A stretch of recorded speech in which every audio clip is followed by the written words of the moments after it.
Hello friends, मेरा नाम अखिल महाजन। आज आपके लिए जो हम वीडियो लेके आए हैं वो है डार्क क्लाउड कवर, एक बियरिश पैटर्न। ये पैटर्न जब अपीयर होता है तो बड़े हाई चांसेस होते हैं स्टॉक के नीचे गिरने के।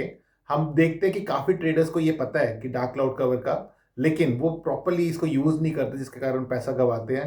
लेकिन आप इस वीडियो के थ्रू जानोगे कि वो क्या सही तरीका है जिसके थ्रू अगर आप प्रॉपरली डार्क क्लाउड कवर को यूज करते हैं तो आपके जो है पैसा कमाने का जो पॉसिबिलिटी है वो बढ़ जाएगी। जस्ट आपने क्या करना है, इस वीडियो को एंड तक देखना है। ये उन लोगों के लिए भी काफ़ी यूजफुल रहेगा जिन लोगों को डार्क क्लाउड कवर के बारे में नहीं पता। तो आओ हम ये वीडियो शुरू करते हैं। आप क्या देखो कि मार्केट बड़ी तेज से ऊपर गई, फिर जो है डार्क क्लाउड कवर बना। ये टू कैंडल बियरिश पैटर्न होता है, जिसकी पहली कैंडल जो होती है वो ग्रीन कलर की होती है और काफी लंबी होती है, जो बताती है कि बुल्स जो है कंट्रोल में मार्केट के। लेकिन सेकंड कैंडल जो है वो बड़ी लंबी रेड कैंडल बनती है, जिसकी क्लोजिंग ग्रीन कैंडल के मिड पॉइंट से भी नीचे आई होती है, जिससे जो है बुल्स डर जाते हैं और अपना सौदा काट देते हैं। और जैसे ही वो सौदा काटते हैं तो सप्लाई बढ़ती है मार्केट में और स्टॉक जो है नीचे गिर जाता है। इसीलिए इसको बियरिश पैटर्न बोलते हैं। अब देखते हैं इस पैटर्न के बेस पे ट्रेड कैसे लेंगे। मार्केट बड़ी तेज से ऊपर गई, फिर डार्क क्लाउड कवर बना। अब आपको पता है कि काफी हाई प्रोबेबिलिटी है मार्केट के नीचे गिरने की। तो ट्रेडर क्या करेगा, जहां पे रेड कैंडल की क्लोजिंग आएगी वहां पे एंट्री लेगा, अपने शेयर को सेल करेगा। और जो इस पैटर्न का जो हाई होता है वो रेजिस्टेंस का काम करता है, इसलिए वहां पे स्टॉप लॉस लगाएगा। और जहां से ये रैली शुरू हुई है वहां पे जो है टारगेट सेट करेगा और एक्सपेक्ट करेगा कि स्टॉक जो है वापस उसी लेवल पे जो है इसके टारगेट को हिट करेगा और ये अच्छा प्रॉफिट अर्न करेगा। अब आप रियल चार्ट एग्जांपल से समझोगे कि जब डार्क क्लाउड कवर बनता है चार्ट पे, आपने इसको कैसे यूज करना है, कैसे एंट्री लेनी है, कैसे एग्जिट लेनी है, आपको जेएसडब्ल्यू स्टील के चार्ट से हम समझाते हैं। आप क्या देख रहे हो कि स्टॉक बड़ी तेजी से ऊपर गया, फिर डार्क क्लाउड कवर बना। अब आपको पता है कि हाई प्रोबेबिलिटी होती है स्टॉक के नीचे गिरने की। एज ए ट्रेडर, जहां पे रेड कलर की कैंडल की क्लोजिंग आई है आपने एंट्री ले लेनी है, मतलब अपने शेयर को सेल करना है। और जहां पे इसका हाई होता है इस पैटर्न का, वो काम करता है एज ए रेजिस्टेंस, इसलिए वहां पे अपना स्टॉप लॉस लगाना है। और ये एक्सपेक्ट करना है कि जहां से रैली शुरू हुई थी वहीं पे स्टॉक गिरेगा और यहाँ पे आपने एग्जिट करना है, मतलब बाय करना है। तो यही हुआ इस स्टॉक में। अगर आप देखो तो स्टॉक काफी तेजी से नीचे गिरा। जहां पे आप एक्सपेक्ट कर रहे थे कि स्टॉक जो है नीचे गिरेगा वहीं पे स्टॉक रुका और वापस बाउंस बैक किया। तो आप देख सकते हैं कि टेक्निकल चार्ट्स का अगर आपको आइडिया हो तो आप काफी अच्छा पैसा कमा सकते हो। आपको पता है एंट्री के एग्जिट के बिल्कुल क्लियरली यहाँ पे बता रहा है। अगर मैं इस ट्रेड की रिस्क की बात करूँ तो कम है और रिटर्न बहुत बड़ा है। दैट मीन्स ये ट्रेड काफी अच्छा है। लेकिन इस ट्रेड में एक प्रॉब्लम है। वो प्रॉब्लम क्या है, आपने खाली डार्क क्लाउड कवर के बेस पे जो अगर आप ट्रेड करोगे तो रिस्क बड़ा हाई है। ये एक एग्रेसिव ट्रेड बोला जाता है। आइडियली ऐसा होना चाहिए कि पहले भी हिस्ट्री ऐसी होनी चाहिए स्टॉक की कि पहले भी इस जहां पे रेजिस्टेंस है वहां पे स्टॉक टच किया होना चाहिए, फिर वापस जो है नीचे गिरा होना चाहिए और फिर डार्क क्लाउड कवर बने। तो बड़ा अच्छा ट्रेड बनता है ये।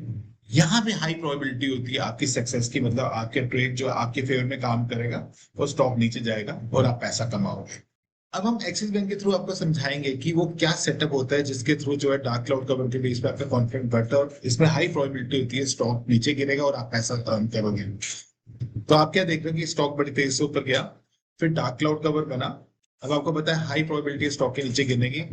आपको पता है कि जो डार्क क्लाउड कवर का जो हाई होता है वो रेजिस्टेंस पे काम करता है, लेकिन आपने इसके बेस पर ट्रेड नहीं लेना।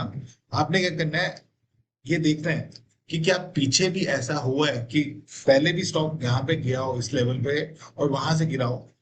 इस केस में अगर आप देखो तो ऐसा हुआ है। दैट मीन्स कि यहाँ पे जो है सेलर्स बैठे हैं, हाई प्रोबेबिलिटी है स्टॉक यहाँ पे जाएगा और सेल हो जाएगा। और इसीलिए आपने क्या करना है, इस लेवल पे जो है स्टॉप लॉस लगाना है। आप देख रहे हो कि दोनों रेजिस्टेंस में मैंने इस पर डार्क क्लाउड के रेजिस्टेंस पे नहीं स्टॉप लॉस लगाया, बल्कि प्रीवियसली जो रेजिस्टेंस बनी थी उस पे लगाया, क्योंकि वो थोड़ी सी ऊपर ही है। तो आपने वो पॉइंट्स लेकर ना जो सबसे बेस्ट है स्टॉप लॉस के लिए। इस केस में जो है हल्का सा वो ऊपर था, इसलिए मैंने वहां पे स्टॉप लॉस लगाया। आपने एंट्री करनी है जहां पे जो है रेड कैंडल की क्लोजिंग आएगी डार्क क्लाउड कवर के, और एक्सपेक्ट करना है कि स्टॉक जहां से शुरू हुआ था रैली वहां तक जो है स्टॉक वापस गिरेगा। इस केस में ऐसा हुआ भी। तो आपने क्या करना है, जब आपका टारगेट हिट करेगा आपने एग्जिट कर लेना है इस ट्रेड से। तो अगर हम इस ट्रेड की बात करें तो कम रिस्क है और रिवॉर्ड बहुत बड़ा है। दैट मीन्स कि ट्रेडर ने काफी अच्छा पैसा कमाया इस डार्क क्लाउड कवर के पैटर्न के बेस पे। तो ये वो बेस्ट सेटअप है जो होना चाहिए। आपको प्रीवियस रेजिस्टेंस के साथ जो है जोड़ना है अपने ट्रेड को, और इससे आपकी जो है और बेटर प्रोबेबिलिटी बढ़ जाती है प्रॉफिट अर्न करने की। अब एक तीसरा वे भी है जो कि अल्ट्रा कंजर्वेटिव वे है डार्क क्लाउड कवर के बेस पे ट्रेड करने का, वो भी मैं आपको समझाता हूँ। तो ये आपके सामने सुजलॉन का स्टॉक है, देखते हैं अल्ट्रा कंजर्वेटिव वे क्या है।